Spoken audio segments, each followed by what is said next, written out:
12បុគ្គលជាទីស្រឡាញ់ប្រកបដោយធម៌8យ៉ាងទី1បុគ្គលជាអ្នកមិនប្រាថ្នាលាភទី2បុគ្គលជាអ្នកមិនប្រាថ្នាសក្ការៈទី3បុគ្គលជាអ្នកមិនប្រាថ្នាមិនចង់ឲ្យអ្នកដទៃមើលងាយខ្លួនទី4បុគ្គលជាអ្នកស្គាល់កាលទី5បុគ្គលជាអ្នកស្គាល់ប្រមាណទី6បុគ្គលជាអ្នកមានការងារស្អាតទី7បុគ្គលជាអ្នកមិននិយាយច្រើនទី8បុគ្គលជាអ្នកមិនជេរប្រតិចប្រាសានៅសព្រហ្មចារីបុគ្គលទាំងឡាយទី13បុគ្គលមិនជាទីស្រឡាញ់ប្រកបដោយធម៌8យ៉ាងទី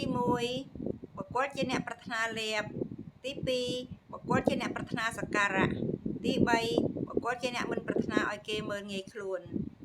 ទី4បុគ្គលជាអ្នកមិនស្គាល់កាលទី5បុគ្គលជាអ្នកមិនស្គាល់ប្រមាណទី6បុគ្គលជាអ្នកមានការងារមិនស្អាតទី7បុគ្គលជាអ្នកនិយាយច្រើនទី8បុគ្គលជាអ្នកជេរប្រតិចប្រាសានៅសព្រហ្មចារីបុគ្គលទាំងឡាយទុគតិកម្មប្រកបដោយធម៌8យ៉ាងទី1បុគ្គលជាអ្នកស្គាល់ខ្លួនឯងទី2បុគ្គលជាអ្នកញ៉ាំងបុគ្គលដទៃឲ្យស្ដាប់ទី3បុគ្គលជាអ្នករៀនសូត្រខ្លួនឯងទី4បុគ្គលជាអ្នកចងចាំទុកទី5បុគ្គលជាអ្នកយល់ច្បាស់ទី6បុគ្គលជាអ្នកញ៉ាំងបុគ្គលដទៃឲ្យយល់ច្បាស់ទី7បុគ្គលជាអ្នកឆ្លៀសក្នុងអំពើមានប្រយោជន៍និងអំពើមិនមានប្រយោជន៍ទី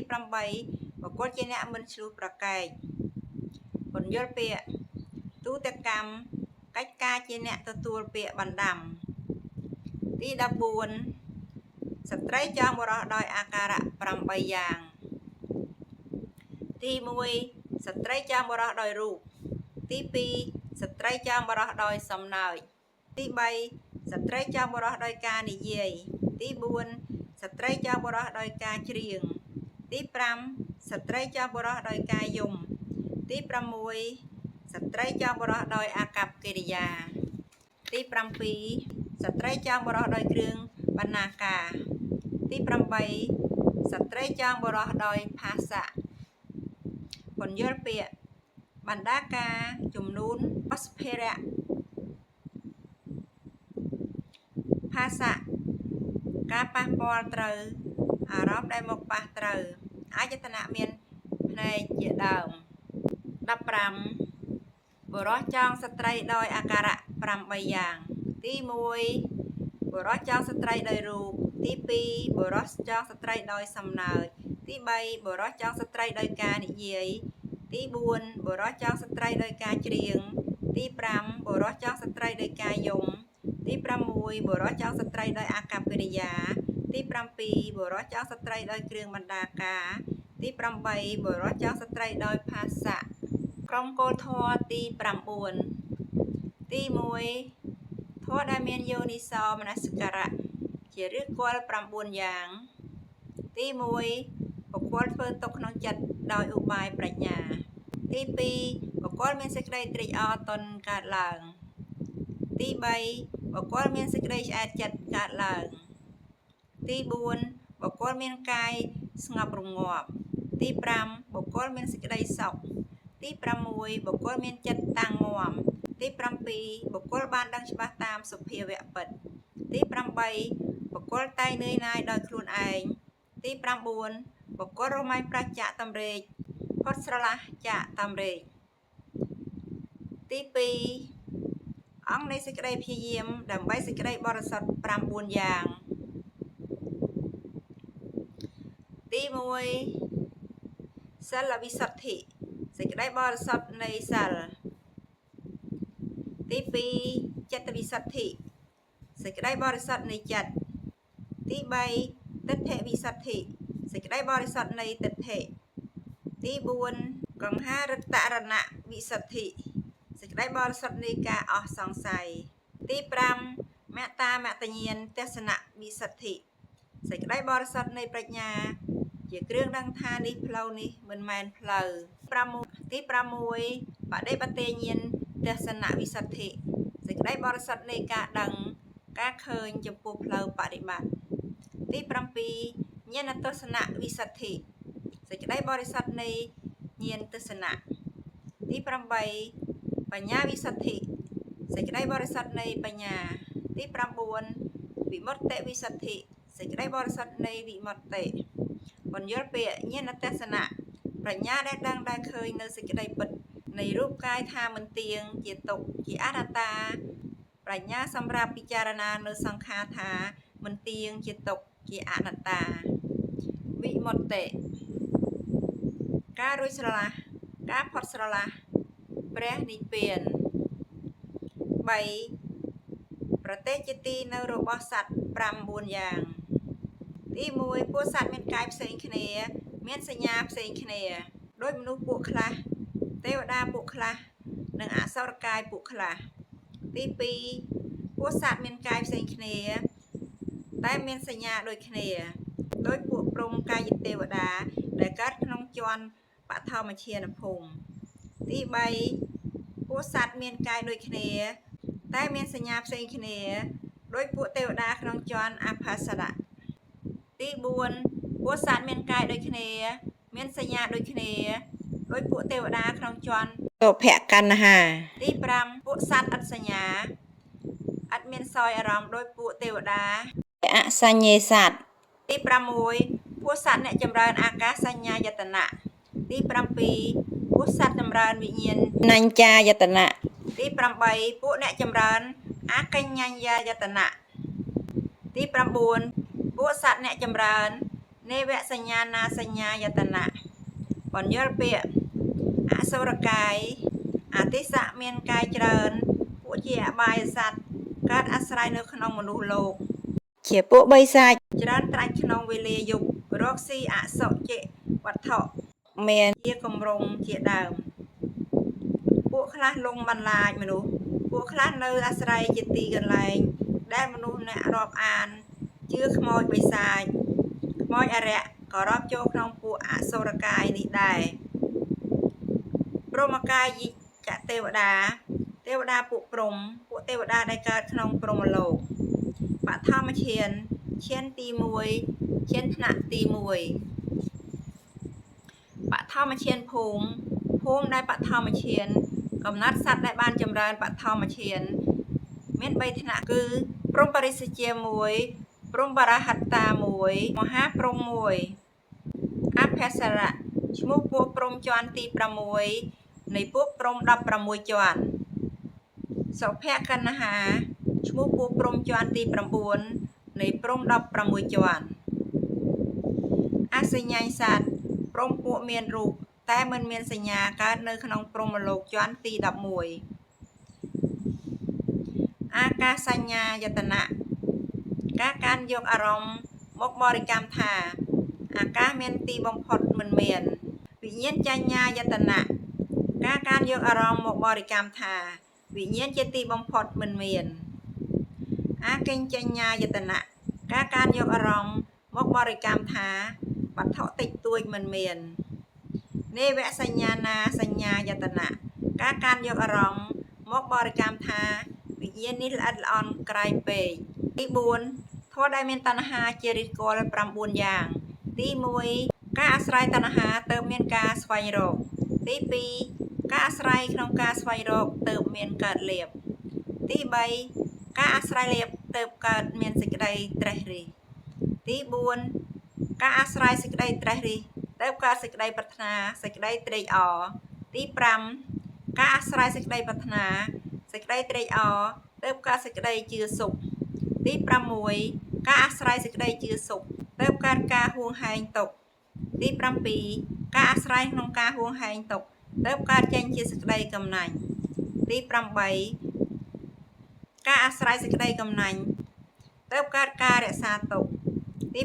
9ការអាស្រ័យការរក្សាទុក្ខជាហេតុហើយទើបកើតអកុសលធម៌ដ៏លាមកជាច្រើនពន្យល់ពាក្យតណ្ហា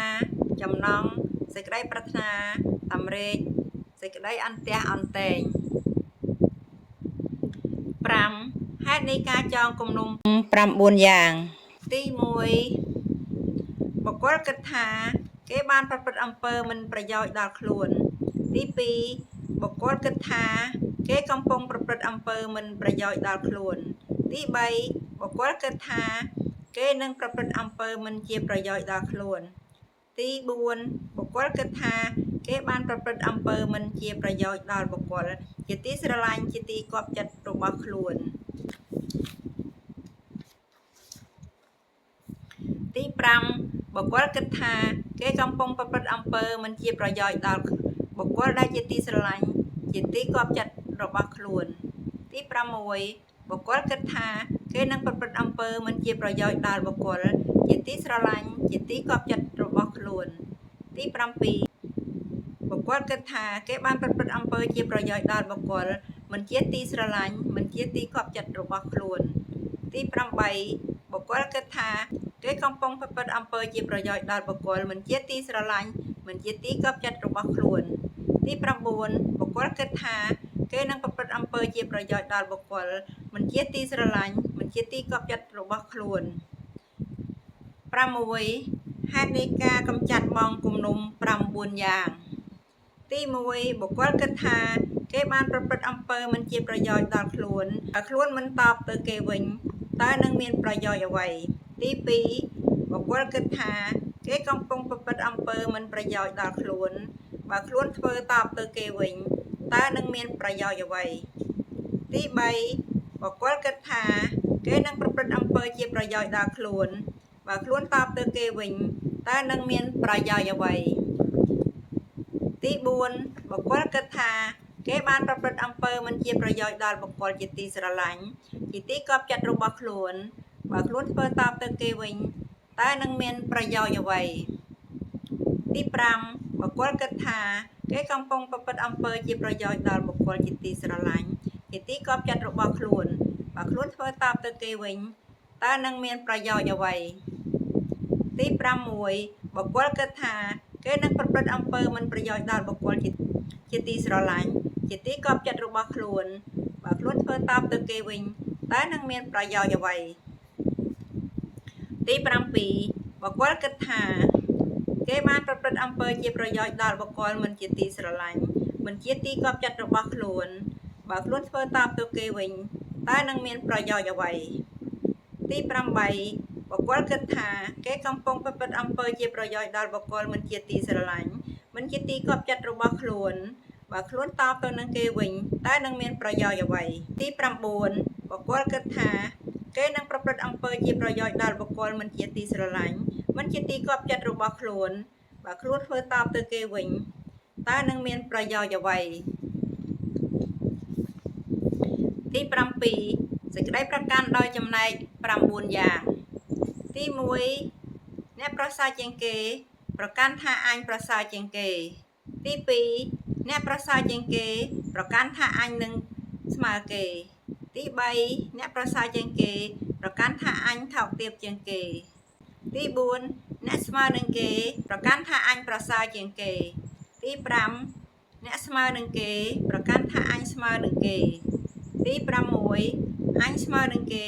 ប្រកាន់ថាអញថោកទាបជាងគេទី7អ្នកថោកទាបជាងគេ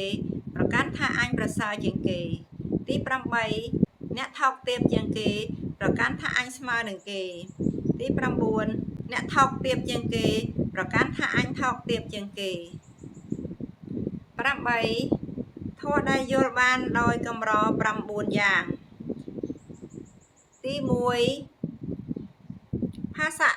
អាស្រ័យហេតុហើយទៅកើតឡើងទី2វេទនាអាស្រ័យភាសៈហើយទៅកើតឡើងទី3សញ្ញាអាស្រ័យវេទនាហើយទៅកើតឡើង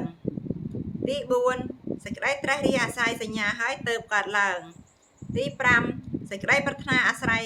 សេចក្តីត្រេះរិះហើយទៅកើតឡើងទី6សេចក្តីក្តៅក្រហាយអាស្រ័យសេចក្តីប្រាថ្នាហើយទៅកើតឡើងទី7ស្វែងរកអាស្រ័យសេចក្តីក្តៅក្រហាយហើយទៅកើតឡើងទី8លៀបអាស្រ័យស្វែងរកហើយទៅកើតឡើងទី9ការអាស្រ័យលៀបហើយទៅកើតឡើង9សេចក្តីសម្គាល់9យ៉ាងទី1សេចក្តីសម្គាល់ថាមិនល្អទី2សេចក្តីសម្គាល់ថាក្នុងសេចក្តីស្លាប់ទី3សេចក្តីសម្គាល់ក្នុងអាហារថាជារបស់ គួរខ្ពើមទី4សេចក្តីសម្គាល់របស់បុគ្គលអ្នកមិនត្រេកអរក្នុងលោកទាំងពួងទី5សេចក្តីសម្គាល់ថាមិនទៀងទី6សេចក្តីសម្គាល់ក្នុងរបស់ដែលមិនទៀងថាជាទុក្ខទី7សេចក្តីសម្គាល់ក្នុងរបស់ដែលជាទុក្ខថាមិនមែនជារបស់ខ្លួនទី8សេចក្តីសម្គាល់នៅរបស់ដែលត្រូវលះបង់ទី9សេចក្តីសម្គាល់ថាគួរនឿយណាយបុគ្គលមិនមានប្រាថ្នាតែងប្រព្រឹត្តអំពើមិនមែនជាប្រយោជន៍ដល់ខ្លួន